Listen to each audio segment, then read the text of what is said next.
சட்டமன்ற தேர்தல் கூட்டணி குறித்து பாமக இதுவரை எந்த முடிவும் எடுக்கவில்லை என அக்கட்சியின் கௌரவ தலைவர் ஜி.கே. மணி தெரிவித்துள்ளார். விழுப்புரம் மாவட்டம் திண்டிவனம் அடுத்த தைலாபுரம் இல்லத்தில் பாமகவின் அவசர நிர்வாக குழு கூட்டம் நேற்று நடைபெற்றது. 2 மணி நேரத்திற்கு மேலாக நடைபெற்ற நிர்வாக குழு கூட்டத்தில் 18 நிர்வாக குழு உறுப்பினர்கள் கலந்து கொண்டனர்.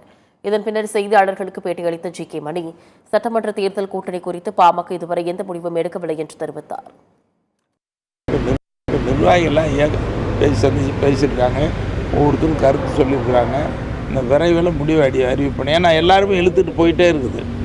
அதனால் எந்த முடிவும் இப்போ எடுக்கலை, எந்த முடிவும் சொல்லலை. நிர்வாகிகளை கலந்து பேசுகிறதோடு இருக்குது. மீண்டும் பேசி உங்களுக்கு நல்ல செய்திகளை சொல்லுவோம். இதேபோன்று செய்தியாளர்களுக்கு பேட்டியளித்த பாமக எம்எல்ஏ அருள் தைலாபுரம் தோட்டத்தில் தான் பாமக கூட்டணி கையெழுத்தாகும் என்று திட்டவட்டமாக தெரிவித்துள்ளார்.